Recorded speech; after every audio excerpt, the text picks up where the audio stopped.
হারুন রশিদ পেশায় একজন আন্তর্জাতিক বাণিজ্য পরামর্শক, কিন্তু তার নেশার বিষয় ইতিহাস। বিশেষ করে এই অঞ্চলের অর্থাৎ চট্টগ্রাম অঞ্চলের ইতিহাস নিয়ে তার আগ্রহ অপরিসীম। তিনি চটগার ছেলে বটেই, এছাড়া চট্টগ্রাম নিয়ে তার বিপুল পড়াশোনা রয়েছে। বেশ অনেকদিন ধরেই তিনি চট্টগ্রাম, পার্বত্য চট্টগ্রাম, এই অঞ্চলের আদি ইতিহাস, এখানে ব্রিটিশদের আগমন, তাদের তৎপরতা, এইসব নানাবিধ বিষয় নিয়ে বইপত্র পড়ছেন। এতটাই যে তিনি নিয়মিত ব্রিটিশ মিউজিয়াম এবং লন্ডনের অন্যান্য যে সমস্ত আর্কাইভ রয়েছে তাদের সঙ্গে রীতিমতো নিয়মিত ব্যক্তিগত যোগাযোগ রক্ষা করে চলেন, এবং সেখান থেকে অত্যন্ত দুর্লভ দুর্লভ সব দলিল পত্র তিনি উদ্ধার করে আনেন, চিঠিপত্র, সেই সময়কার ছবি, শিল্পীদের আঁকা চাটগার ছবি, এবং পুরনো সিল, নানা রকম ইতিহাস বলতে যা বোঝায়। ইতিহাসের তো অনেক উপকরণ প্রয়োজন পড়ে, এবং ইতিহাসের জন্য কোনো উপকরণই ফেলনা নয়, ব্যক্তিগত, সামাজিক, রাষ্ট্রীয়। তো তিনি সেসবের মধ্যেই নিজেকে নিমজ্জিত রাখতে পছন্দ করেন, এবং তিনি যে রস সেখান থেকে আহরণ করেন, যে তথ্য সেখান থেকে তিনি খনন করে আনেন, সেগুলো নিজের মধ্যে লুকিয়ে না রেখে আমাদের মতো আনপড় বা ইতিহাস বিষয়ে ঠিক অতটা অনবগত যারা, তাদেরকে তিনি সেসব রসের ভাগ দেন আর কি। এবং এরকম বই তিনি গত প্রায় কয়েক বছর, 5-6 বছর ধরে নিয়মিতই রচনা করে চলেছেন। তার একটি গুরুত্বপূর্ণ বই চট্টগ্রাম বিশ্ব উপনিবেশ চট্টগ্রাম, সেটি প্রকাশিত হয়েছিল আজ থেকে 5 বছর আগে, 2021 সালে প্রকাশিত হয়েছিল। এছাড়া তিনি আরও একটি বই চট্টগ্রাম, বৃহত্তর চট্টগ্রাম বা পার্বত্য চট্টগ্রাম বিষয়ে আরেকটি বই, একজন ব্রিটিশ সেনা কর্মকর্তা থমাস রবার্ট লুইনের দৃষ্টিতে তৎকালীন পার্বত্য চট্টগ্রামের যে ব্যবস্থা, জনগণ, সেখানকার ইতিহাস, সেখানকার ভাঙা গড়ার বিবর্তন, এবং আজকের যে পার্বত্য চট্টগ্রাম তার যে একটা ভিত্তি, বা তার যে বলা যেতে পারে একটা সূত্রপাত কিভাবে হয়েছিল সেখানকার জনজীবনের, সেখানকার রাষ্ট্রীয় জীবন, শাসন প্রশাসন ইত্যাদির বেশ চমৎকার একটি গ্রন্থ। সেই গ্রন্থটি তিনি অনুবাদও করেছিলেন। আর এর বাইরে আরেকটি গুরুত্বপূর্ণ কাজ আছে, সেটি চট্টগ্রাম বিষয়ে নয়, কিন্তু আমরা জানি শরৎচন্দ্র দেবের কথা। তিনি এখানকারই মানুষ। তিনি প্রথম বাঙালি যিনি সেই নিষিদ্ধ দেশ এক সময়কার তিব্বতে গিয়েছিলেন। তো সেইটির নিয়েও তার একটি গ্রন্থ রয়েছে। তো তার সাম্প্রতিক আর একটি কাজ, সেটি একেবারেই এই চট্টগ্রামকে নিয়েই, তার ইতিহাস, তার বিকাশ বিবর্তন, তার নামকরণের ব্যাখ্যা, এবং নানাবিধ টুকিটাকি যে সমস্ত অনুষঙ্গ একটা শহরের, একটা জনগোষ্ঠীর হয়ে ওঠার পেছনে ক্রিয়াশীল থাকে, সেগুলো তিনি গবেষণা করে বের করে এনেছেন। এটি ছোট ছোট অনেকগুলো গবেষণামূলক নিবন্ধের রচনার সংকলন। তবে তার মূল প্রতিপাদ্যটুকু হচ্ছে চট্টগ্রামের আদি ইতিহাস। বইটির নাম চিত্তৌৎগং, অর্থাৎ এটি একসময় এই নামেই চট্টগ্রাম পরিচিত ছিল, সম্ভবত আরাকানদের সময়ে। এবং এটির একটি চমৎকার নামে চমৎকার অর্থ রয়েছে, সেটি আমি একটু পরেই বলছি। সেটি তিনি তার ভূমিকায় উল্লেখ করেছেন। চিত্তৌৎগং, চেনা চট্টগ্রামের অচেনা ইতিহাস। আমাদের কতই তো চেনা, আমরা রোজ এই শহরের ভেতর দিয়ে হাঁটছি, এখানে ওখানে যাচ্ছি, অনেক কিছু অতিক্রম করছি, অনেক কিছু দেখছি, অনেক কিছু দেখছিও না। সেগুলোরই একটি বেশ সুখপাঠ্য, খুবই প্রসাদগুণ সম্পন্ন, তথ্য সমৃদ্ধ প্রতিবেদন বলা যেতে পারে। হারুন রশিদ এই বইটি আমাদেরকে উপহার দিয়েছেন। এটির ভূমিকায় যে তিনি ছোট্ট করে একটি লিখে দিয়েছেন, আমি মনে করি সেটি পাঠ করলেই বইটির সঙ্গে ভালো জানা যাবে। তবে তার আগে এর সূচিপত্রটাও একটু আমি আপনাদের জানিয়ে দিই, তাহলে এর বিষয় বৈচিত্র্য সম্পর্কে আপনাদের ধারণা হবে। সূচিপত্রে আহ, রয়েছে মালদ্বীপের বাঙালি রানী এবং চাটগার নৌ অভিযান। মালদ্বীপেও যে একজন বাঙালি রানী ছিল সেই সেই তথ্য তিনিই খুঁজে বার করেছেন এবং আমাদের কাছে উপস্থাপন করেছেন। ফ্রাঁসোয়া পাইরার্ডের চোখে চট্টগ্রাম, একজন ফরাসি কর্মকর্তার চোখে চট্টগ্রামের ইতিহাস। আরাকান বিদ্রোহী খিয়েন বিয়েনের পরাজিত স্বপ্ন। চাটগাঁর চা বাগানের প্রথম চিঠি। চট্টগ্রামের চা বাগান আমরা আছে জানি অনেক, কিন্তু চট্টগ্রাম খোদ চট্টগ্রাম শহরের মাঝখানেই কিন্তু চা বাগান, কফি বাগান ছিল। চা হিসেবে চাষ হতো। আজকে এখন যেটা আমরা চট্টগ্রাম ক্লাব বলে জানি, একটু পাহাড়ের উপরে একটু ঢালু, ওই জায়গাটা আসলে ছিল একটি চা বাগান। এবং চট্টগ্রামের চা চিটাং ক্লাবের যে মূল বাংলোটি সেটি ছিল হয়তো বা সেই ম্যানেজারের থাকার জায়গা। তো এইরকম বিষয় নিয়ে তিনি লিখেছেন। আর একটি আকর্ষণীয় বিষয়, জার্মান নৌবহরের চট্টগ্রামের জাহাজ 1848। এই চট্টগ্রাম তো সাংঘাতিকভাবে বিখ্যাত ছিল জাহাজ নির্মাণের জন্য, এবং এই বন্দর তো 2000 বছরের পুরনো বন্দর। ফলে এখানকার তৈরি জাহাজ জার্মান নৌবহরেও ব্যবহৃত হতো আর কি। এবং এই জাহাজটি 1848 সালে এখান থেকে যায়। লন্ডনে চট্টগ্রামের গন্ডার মুন্নি বেগম। কে জানতো, কজনে জানি আমরা যে এই চট্টগ্রাম শহর একসময় ছিল গন্ডারদের অত্যন্ত প্রিয় বিচরণ ক্ষেত্র আর কি। এবং সেই গন্ডার বেশ বিশেষ জাতের একটি গন্ডার, যেটিকে ব্রিটিশরা বেশ যত্ন করে এখান থেকে নিয়ে গিয়ে তাদের লন্ডন মিউজিয়ামে রেখেছে, এবং তাকে দেখার জন্য দর্শকদের কৌতূহল অপরিসীম। আসাম বেঙ্গল রেলওয়ে, বাঁকবদলের ঐতিহাসিক স্মৃতি। চট্টগ্রামের ইতিহাস তো রেলওয়ের ইতিহাস ছাড়া একেবারেই অসম্ভব। চট্টগ্রামের একটা বড় জায়গা জুড়ে রয়েছে সিআরবি বিল্ডিং, আমরা জানি রেলওয়ের যে প্রধান দপ্তর, সেই জায়গাটি। এবং পুরনো পুরনো বাড়িঘর রয়েছে সেখানে, তাদের দপ্তরটিও প্রচুর পুরনো। সেটার সূত্রে এই চট্টগ্রামের ইতিহাসের অনেক কিছু, অনেক অজানা অনুষঙ্গ তিনি বার করে নিয়েছেন। চট্টগ্রামের শেষ মোগল ফৌজদার রেজা খান। আমরা ফৌজদার হাটের কথা জানি। আমি নিজে সেই জায়গাটিতে প্রায় 6 বছর ছিলাম। ফৌজদারহাট ক্যাডেট কলেজে আমি 6 বছর কাটিয়েছি। কিন্তু আমি নিজে জানতে চাইনি বা জানার চেষ্টা হয়ে ওঠেনি যে ফৌজদারহাটটা কার নামে। এই ফৌজদার রেজা খানের নামে সেই জায়গাটি। নেটিভ যেখানে নিষিদ্ধ ছিল, চিটাং ক্লাবের অতীত, এই নিয়ে তো আমরা অনেক কথা জানি। লেখা ছিল যে dogs and natives are not allowed দেয়ার।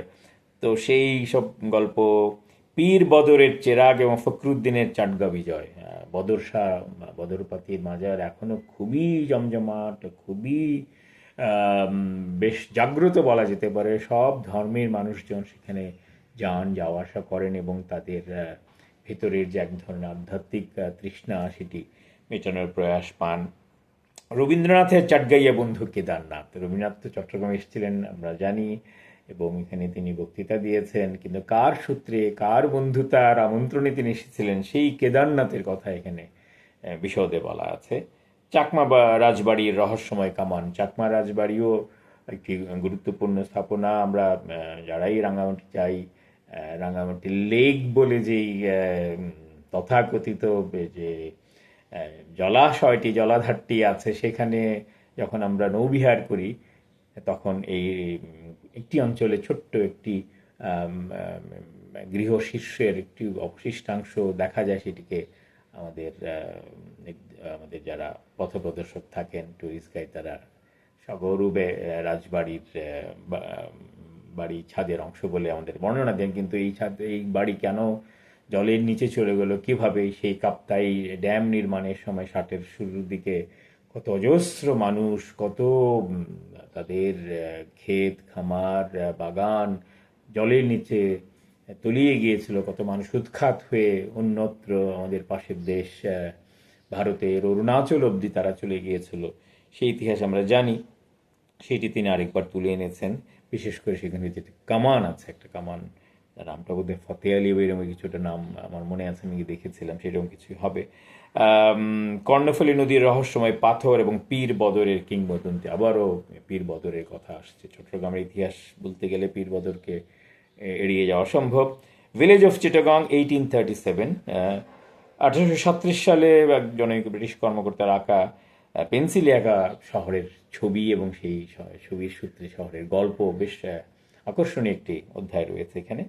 পরিশিষ্ট অংশে হিরাম কক্সের বার্মা ডায়েরি। আপনারা কক্সবাজার যান, সেখানে বেশ আনন্দময় সময় কাটান। সেই যে কক্স কার নামে, সেটি হয়তো অনেকে জানে, অনেকে জানে না। হিরাম কক্স নামে একজন ব্রিটিশ কর্মকর্তার নামেই সেই কক্সবাজারের নামকরণ হয়েছে। তার ডায়েরির অংশবিশেষ তিনি আম, আমাদের এই পরিশিষ্টে যুক্ত করেছেন।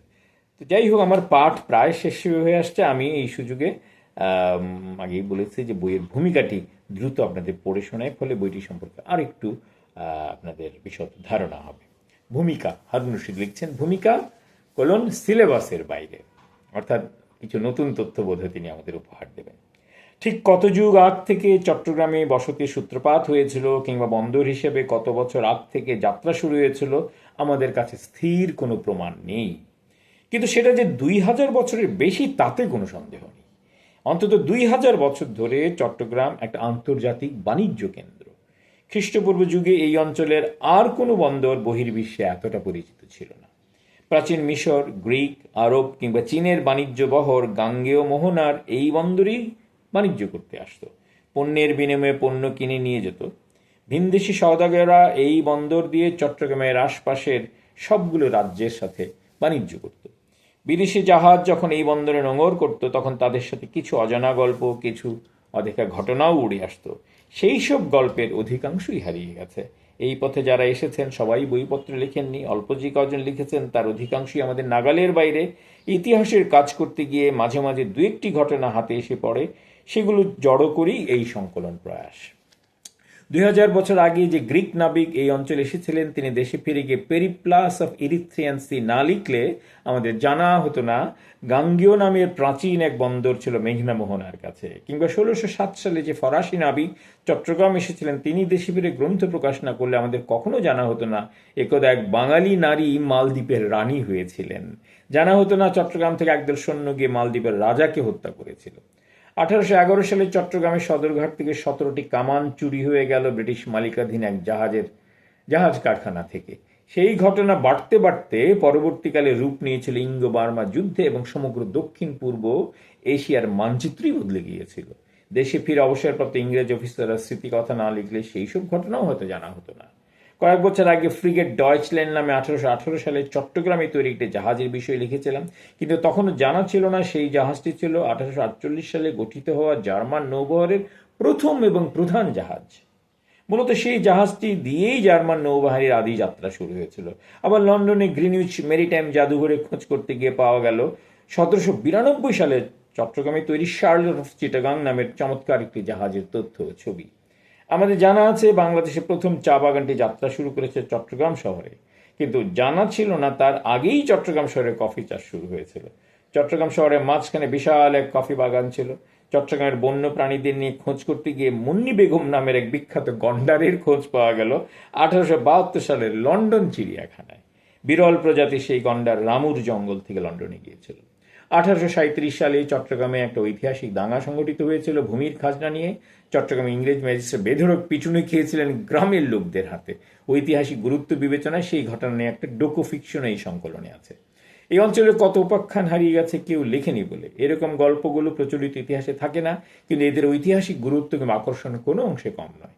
চেনা চট্টগ্রামের অচেনা ইতিহাস আবিষ্কার করা এই প্রচেষ্টার মধ্যে পাঠক যদি কিছু আনন্দের খোঁজ পান, আমাদের পরিশ্রম 15 আনা সফল। পরিশিষ্ট অংশে ব্রিটিশ কর্মকর্তা হিরাম কক্সের ডায়েরির একটা অংশ যুক্ত করা হয়েছে। আমরা জানি হিরাম কক্সের নামে কক্সবাজার শহর গড়ে উঠেছিল। তিনি দক্ষিণ চট্টগ্রাম সীমান্তে আশ্রয় নেওয়া আরাকানি শরণার্থীদের দেখভাল করার দায়িত্বে ছিলেন।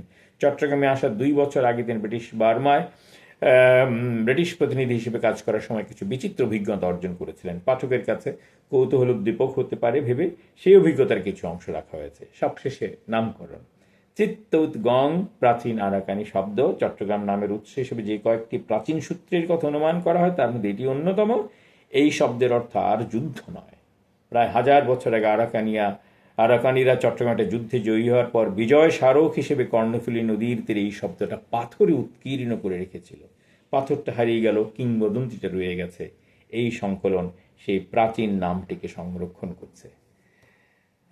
চমৎকার একটি তথ্য সমৃদ্ধ সুখপাঠ্য ভূমিকা, কিন্তু তিনি যেটা শেষ করেছেন চিত্ত গং কথাটি দিয়ে, সেটি দিয়েই আমি আমার উপস্থাপনা শেষ করতে যাচ্ছি।